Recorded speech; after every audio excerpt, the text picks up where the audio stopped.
Welcome students, welcome to my channel. MGT 101 के module 1 के lecture number 3 में आप सबका वेलकम। हम MGT 101 के मॉड्यूल 1 को स्टडी कर रहे हैं, उसका लेक्चर नंबर 3 है। मैं आपको ये MGT 101 बजाय इसके कोई PPT स्लाइड से पढ़ाऊँगी, मैं आपको हैंड आउट से पढ़ाऊँगी। इसकी रीज़न ये है कि कुछ ऐसी चीज़ें होती हैं जो हैंड आउट में इतनी एक्सप्लेन की होती हैं, लेकिन स्लाइड से इतनी अच्छे एक्सप्लेन नहीं हो सकती। तो जब आप लेक्चर सुनेंगे स्लाइड से, तो आप जब हैंड आउट खोलेंगे तो कुछ चीज़ें मिस हो जाएंगी जो आपको कंफ्यूज करेंगी। ठीक है, तो आज से मैं आपको इंशाल्लाह हैंड आउट से लेक्चर दूंगी। चलिए स्टार्ट करते हैं लेक्चर नंबर 3। लेक्चर नंबर 3 में हमारे पास है function of financial accounting. Financial accounting के फंक्शन। अच्छा, फंक्शंस का मतलब ये होता है कि फाइनेंशियल अकाउंटिंग के काम क्या है। जैसे कि हम आप देखें कि आपके नाक का क्या फंक्शन है, आपके कान का क्या फंक्शन है। आपके नाक से हम सुनते हैं, कान से हम सुनते हैं, तो ये हमारे फंक्शंस होते हैं। ठीक है, तो फाइनेंशियल अकाउंटिंग के क्या फंक्शन होते हैं। ठीक है, फाइनेंशियल अकाउंटिंग बेसिकली जो सब्जेक्ट है, ये फाइनेंशियल इन्फॉर्मेशन के मतलब ये सब्जेक्ट है। ठीक है, और ये कहा जाता है कि जहाँ पे फाइनेंशियल अकाउंटिंग इन्फॉर्मेशन होगी, जहाँ पे फाइनेंशियल इन्फॉर्मेशन होगी, वहाँ पे फाइनेंशियल अकाउंटिंग लाजमी होगी। ठीक है, तो फाइनेंशियल जो अकाउंटिंग है यूज़ की जाती है क्लासीफाई, रिकॉर्ड, समराइज, रिपोर्ट और एनालाइज करने को फाइनेंशियल इन्फॉर्मेशन को। ठीक है, अब जो आप ये देखिए कि फाइनेंशियल इन्फॉर्मेशन को analyse, report, summarise, record, classify करने के लिए फाइनेंशियल अकाउंटिंग इस्तेमाल की जाती है। ठीक है, तो अभी क्लासीफाई क्या होता है। क्लासीफाई का मतलब ये होता है कि किसी चीज़ को जो हिस्सों में हम तकसीम करते हैं तो वो उसकी क्लासिफिकेशन होती है। ठीक है, और रिकॉर्ड का क्या मतलब होता है। रिकॉर्ड का मतलब ये होता है कि किसी चीज़ को जब आप इंटर करते हो, किसी चीज़ को आप महफूज करते हो, तो वो उसको रिकॉर्ड करना होता है। ठीक है, और समराइज का मतलब ये होता है किसी चीज़ को हम जब स्मॉल सा एक्सप्लेन करते हैं, बिल्कुल थोड़ा सा उसका इंट्रोडक्शन देते हैं या थोड़े हिस्सों में तकसीम करते हैं या एक्सप्लेन करते हैं, तो उसको समराइज होता है। जैसे कि आपने बचपन में पढ़ा होगा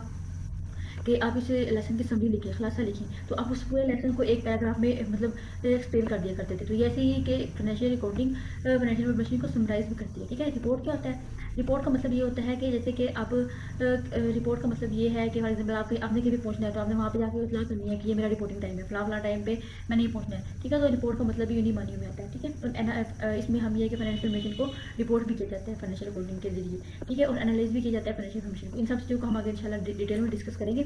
ठीक है, तो ये लिखा हुआ है कि so there are 5 functions of financial accounting. ठीक है, तो ये 5 फाइनेंशियल अकाउंटिंग के फंक्शंस हैं।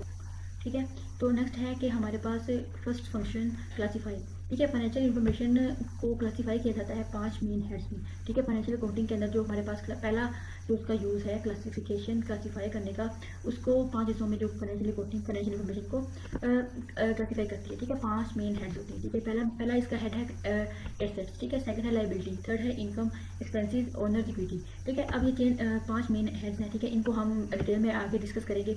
अब एसेट्स का ये हिसाब लगा लें कि एसेट्स हमारे सस्ते होते हैं, जो हमारे पास हमारे कंट्रोल में होते हैं। ठीक है, लाइबिलिटीज वो होती हैं जो हमने किसी को वाजिब लदा होते हैं, हमारी जो ऑब्लिगेशंस होती हैं, हमारी जो जिम्मेदारियां होती हैं। ठीक है, जो हमने किसी को देने होते हैं, फॉर एग्जाम्पल कोई लोन है वगैरह। ठीक है, और उसके बाद हमारे पास आ जाती है हमारा क्लासिफिकेशन में तीसरा है इनकम का। इनकम जो कि हमारी आमदनी है। ठीक है, जो हमारे प्रॉफिट्स हो रहे होते हैं, ये हमारी इनकम होती है। और एक्सपेंसेस क्या होते हैं। एक्सपेंसेस ये होते हैं कि जो हमारे पास कॉस्ट ऐसी होती है जो एक्सपायर हो रही होती है। ठीक है, जो हमने अदा करनी होती है। फॉर एग्जाम्पल हमारा जो बिजली का बिल होता है, हमारे ये एक्सपेंसेस होते हैं। ठीक है, हमारे जो महीने का सुबह चल जाता है, ये हमारे एक्सपेंसेस होते हैं। ठीक है, उसके बाद ओनर्स इक्विटी। ओनर्स इक्विटी जो हमारे पास एसेट्स में से हम जब लाइबिलिटीज निकाल देते हैं, तो वो हमारे पास ओनर्स इक्विटी बच जाती है। ठीक है, अब इनको हम पढ़ते हैं कि ये जो 5 मेन हेड्स हैं। ठीक है, इनको फर्दर सब क्लासीफाई किया जाता है अकाउंटिंग हेड्स में। ठीक है, ये इनके फर्दर सब हेडिंग्स होते हैं। ठीक है, मतलब मेन हेड्स हैं। ठीक है, अब ये देखिए हमारे पास जो एसेट्स हैं, ये मतलब ये सारे हमारे पास वर्टिकल में हमारे पास जो उसके सब हेड्स लिखे हुए हैं, और जो हॉरिजॉन्टल में हमारे पास उसके मेन हेड्स लिखे होते हैं, एसेट्स, एक्सपेंसेस। आप इन सभी चीज़ों को पढ़ लीजिएगा, आपको इंशाल्लाह समझ आ जाएगी।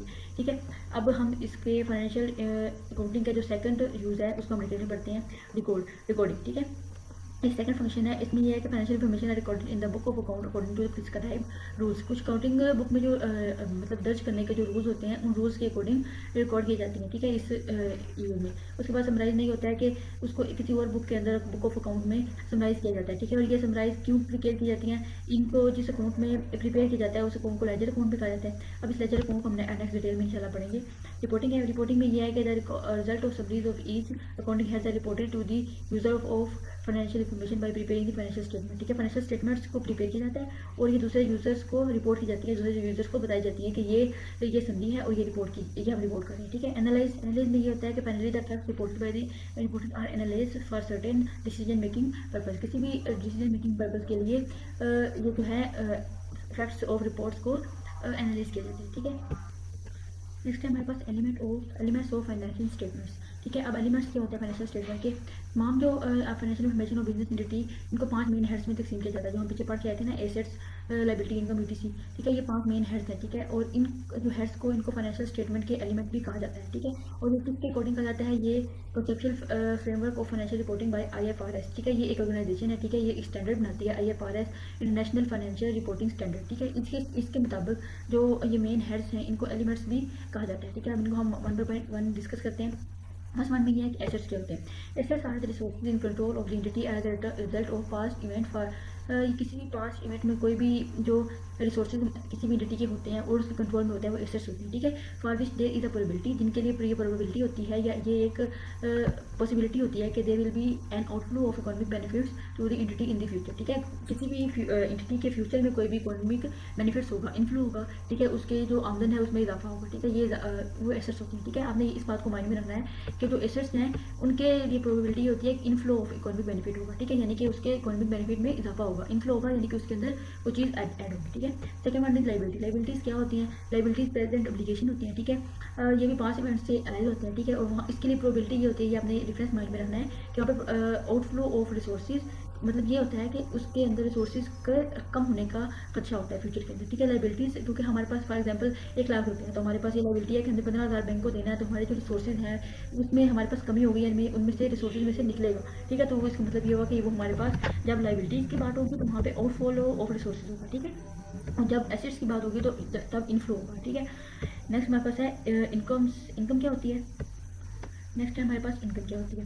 Incomes are the earnings of entity through revenue और द गेन, ठीक है। जो हमारे पास अर्निंग होती है किसी भी रेवेन्यू या गेन से वो हमारे पास इनकम होती है, ठीक है। अब रेवेन्यू क्या होता है, रेवेन्यू का ये मतलब होता है कि जो चीज़ हम कोई चीज़ सेल करते हैं तो उससे जो हमें फ़ायदा होता है वो हमारा रेवेन्यू होता है, ठीक है। फॉर एग्जाम्पल जब हम किसी मुल्क हम टैक्स अदा करते हैं तो वो कहा जाता है कि रेवेन्यू जनरेट हो रहा है, ठीक है। तो वो हमारे जो कौमी खजाना है उसके अंदर रकम जारी होती है तो रेवेन्यू उस चीज़ को कहते हैं, ठीक है। अब आगे लिखा हुआ है कि income simultaneously cause increase in income benefit, ठीक है। रेवेन्यू इनकम से क्या होता है, इनकम से जो हमारे पास इकोनॉमिक बेनिफिट होते हैं वो इंक्रीज हो जाते हैं, यानी कि समझ लें कि वो उनका इनफ्लो होता है, ये इन्हेंसमेंट होती है एसेट्स में, ठीक है। आपने इस बात को माइंड में रखना है कि इनकम से इनफ्लो होता है, ठीक है, एसेट्स में, एसेट्स से इकोनॉमिक बेनिफिट का इनफ्लो होता है, जबकि लाइबिलिटीज़ में जो है रिसोर्सेज का आउटफ्लो होता है, ठीक है। और जब इनकम होती है तो इनकम से हमारे पास हम अपने जो भी हमारी लाइबिलिटीज़ होती हैं हम वो अदा कर देते हैं, तो उससे हमारे पास जो डिक्रीज इन लाइबिलिटीज़ होती हैं, जिनकी हमारी लाइबिलिटीज़ होती हैं, हमारी जो जिम्मेदारी होती है वो कम हो जाती है, ठीक है। अब लिखा हुआ है कि सोर्सेज ऑफ रेवेन्यू क्या होती हैं। आपने इस बात को माइंड में रखना है कि सेल्स ऑफ गुड्स जो होती हैं, हम जो मतलब चीज़ें सेल करते हैं तो उससे रेवेन्यू जनरेट होता है, उसका रेवेन्यू का सोर्स एक सेल्स ऑफ गुड है, ठीक है। रिटर्न ऑन इन्वेस्टमेंट यानी कि हमने किसी भी जगह पे इन्वेस्टमेंट की है तो उससे जो हमें फ़ायदा होगा उसका वो हमारे पास वो रेवेन्यू होगा, ठीक है। और गेन के सोर्सेज क्या होते हैं, जब profit on disposal of assets, हमारे पास एसेट्स के डिस्पोजल से जो प्रॉफिट होता है वो हमारे पास गेन होता है, ठीक है। या फिर discount on settlement of liabilities, जब हम किसी भी लाइबिलिटीज़ के अंदर हमारे पास कोई सेटलमेंट होती है, कोई हमारे पास कंडीशन से हमारे पास सेटलमेंट हो जाती है तो वो उससे जो कुछ जनरेट होती है वो हमारे पास होती है गेन के सोर्सेज होती है, ठीक है। नेक्स्ट हमारे पास है जी एक्सपेंसेस क्या होते हैं। Expenses are the cost that expire during the reporting period of the entity, ठीक है। एक रिपोर्टिंग पीरियड के अंदर अंदर जो हमारे पास कॉस्ट एक्सपायर होती हैं वो हमारे पास एक्सपेंसेस होती है, ठीक है। अब एक्सपेंसेस से क्या होता है, expenses similarly cost decrease in the economic benefit, ठीक है। एक्सपेंसेस से हमारे पास हमारे जो इकोनॉमिक बेनिफिट्स होते हैं वो डिक्रीज होते हैं, ठीक है। इसका मतलब ये होगा कि इसमें आउटफ्लो होते हैं, ठीक है। या आउटफ्लो ये होता है या फिर डेप्लेशन होता है। डेप्लेशन का मतलब भी कमी होता है और आउटफ्लो का मतलब भी किसी चीज़ को बाहर निकल जाना, ठीक है। तो इससे भी हमारे पास एसेट्स में कमी होती है, क्योंकि हमारे पास जो खराजात होते हैं उससे हमारे एसेट्स कम होते हैं, तो ये भी वही चीज़ लिखी होती है, ठीक है। तो इस एक्सपेंसेस में ये है कि इसके अंदर ये भी इंक्लूड किया जाता है कि जो हमारे पास जो हमें लॉसेस होते हैं रिपोर्टिंग पीरियड के अंदर, एक खास वक्त के अंदर जो हमारे पास लॉस होते हैं तो वो भी एक्सपेंस के अंदर ही शामिल होते हैं, ठीक है। नेक्स्ट हमारे पास है ओनर्स इक्विटी क्या होती है। ओनर इक्विटी क्या होती है, owner equity is a source of finance that represents owner stake in the equity, यानी कि किसी भी ओनर की जो मलकियत होती है वो रिप्रेजेंट करती है, ठीक है, ओनर्स इक्विटी।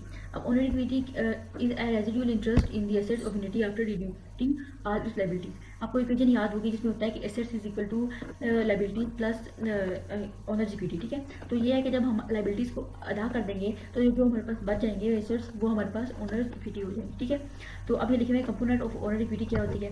ओनर इक्विटी के जो कंपोनेंट्स हैं, फर्स्ट वन है reduction of resources by owner into the business. अब कोई भी जो ओनर है वो अपने रिसोर्सेज को जो उसके असाजात हैं वो उनको बिजनेस में जब इंट्रोड्यूस करता है तो वो एक उसका एक ये कंपोनेंट हो जाएगा, ठीक है। सेकंड है profit generated by the entity, जो भी किसी भी एंटिटी का जो प्रॉफिट जनरेट होगा वो ओनर इक्विटी हो जाएगा। Distribution of profit to owner for personal use, ठीक है, पर्सनल यूज़ के लिए जो प्रॉफिट डिस्ट्रीब्यूट किया जाएगा ओनर्स को, वो भी ओनर्स इक्विटी हो जाएगा। फॉर एग्जांपल हमारे पास कभी कंपनी को प्रॉफिट हुआ है तो उसने ओनर को वो जो डिस्ट्रीब्यूट किया है उस प्रॉफिट, तो वो उसकी मल्कियत होगी, ठीक है, तो वो ओनर इक्विटी के हेडिंग के नीचे आएगा।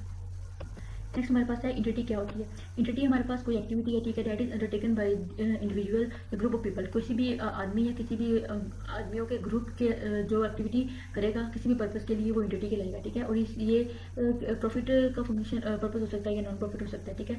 इसके पहला पर्पज़ है प्रॉफिट मोटिव और नॉन प्रॉफिट मोटिव।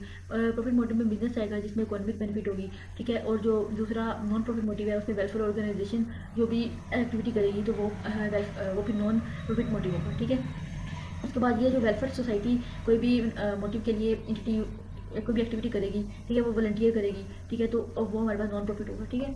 अब नेक्स्ट है financial information is involve in the both profit motive और नॉन प्रॉफिट मोटिव, यानी कि फाइनेंशियल इन्फॉर्मेशन के अंदर प्रॉफिट मोटिव वाली एंटिटीज भी शामिल होती हैं और नॉन प्रॉफिट मोटिव वाली भी शामिल होती है, ठीक है। अब नेक्स्ट चलते हैं। नेक्स्ट हमारे पास है सेपरेट एंटिटी कॉन्सेप्ट। अब ये यहाँ पे कहा गया है कि business entity and its owner are two different people, यानी कि एक तो बिजनेस है वो डिफरेंट है और जो उसका ओनर है वो दोनों डिफरेंट पर्सन हैं, ठीक है। Coating for coating purpose business has a separate entity और एंटिटी अपार्ट फ्रॉम, ठीक है। फॉर एग्जांपल हम कहा जाता है कि एक स्कूल में अगर किसी बच्चे का अब्बू भी पढ़ता है तो वो हमेशा उसका अब्बू ये कहता है कि मैं स्कूल में तुम्हारा टीचर हूँ और घर में मैं तुम्हारा अब्बू। तो ये हिसाब ये है कि एक इंसान की एज अ बिजनेस अलग आइडेंटिटी है और एज अ ओनर एक अलग आइडेंटिटी, ठीक है। जैसे अब हमें ये कहा जा रहा है कि जब भी हम अकाउंटिंग पढ़ रहे होंगे, हम कोई भी जो ट्रांजैक्शन है उसको एनालाइज कर रहे होंगे, तो हमें ये फोकस करना चाहिए कि हम किसी भी उस बिज़नेस के ओनर नहीं है, हम उस बिज़नेस के ओनर हैं, ठीक है। और हम उसको ट्रांजैक्शंस को एनालाइज जब कर रहे होंगे तो हमारे माइंड में ये होना चाहिए कि हम अकाउंटेंट हैं, ना कि हम उस बिज़नेस के ओनर है, ठीक है। देखिए owner personal expenses like food medicine clothing ETC which are paid by the owner from her own resources are not financial information, ठीक है। कि ओनर है उसकी पर्सनल एक्सपेंसेस हैं, ठीक है, फूड मेडिसिन ईटीसी घर के खर्चात, तो वो अगर अपने जाती अकाउंट से पे करेगा तो वो उसकी फाइनेंशियल इन्फॉर्मेशन अलग होगी, ठीक है, वो बिजनेस की फाइनेंशियल इन्फॉर्मेशन नहीं होगी, ठीक है। तो लेकिन ये हो सकता है कि अगर वो भी अपने सैलरी में से अगर वो फाइनेंशियल मतलब अकाउंट से अगर पेमेंट करता है तो फिर वो फाइनेंशियल इन्फॉर्मेशन के साथ बिलोंग करेगा, अदरवाइज वो नहीं बिलोंग करेगा, ठीक है। तो इसी से रिलेटेड हमें एक्सरसाइज दी गई है, इसको हम पढ़ेंगे तो हमें ये चीज़ क्लियर हो जाएगी। अब ये कह रहे हैं कि based on the business entity concept ये पूछना है कि कौन सी जो है which of the following information would be accounting for the accounting book. हमारे पास एक अकाउंटिंग बुक है, ठीक है, और उसके अंदर हम कौन सी इन्फॉर्मेशन इंटर करेंगे और कौन सी नहीं करेंगे, ठीक है। फर्स्ट में ये है कि cash invested as a capital of the business by the owner, ठीक है। अब हमने as a capital cash invest किया है बिजनेस के अंदर ओनर ने, तो ये क्या अकाउंटिंग बुक में हम लिखा जाएगी ये इन्फॉर्मेशन, तो ये इन्फॉर्मेशन लिखी जाएगी क्योंकि ये उसने कंपनी के ऊपर ही लगाया है, ठीक है, पैसे निकलवा के कंपनी के अकाउंट से और उस पर इन्वेस्ट किया है, तो ये अकाउंटिंग बुक में इन्फॉर्मेशन लिखी जाएगी, ठीक है। सेकंड हमारा ओनर बोट मोटरसाइकिल, ठीक है, motor car for his personal use और out of his personal bank account, इसने अपने पर्सनल बैंक अकाउंट से जो एक मोटरसाइकिल ख़रीदा है और ये इसको हम उसने अपने पर्सनल यूज़ के लिए पर्सनल अकाउंट से ख़रीदा है, इसलिए ये हमारे पास अकाउंटिंग बुक बिजनेस की अकाउंटिंग बुक में नहीं लिखी जाएगी, ठीक है।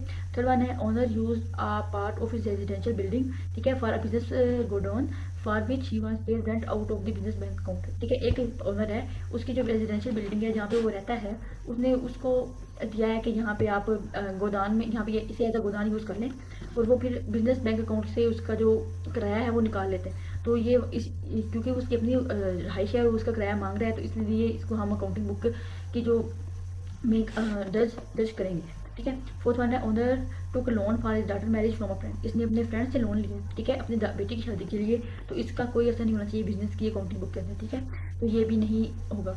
अब ये है जी good bought by business for trading were consume by owner for personal consumption, ठीक है।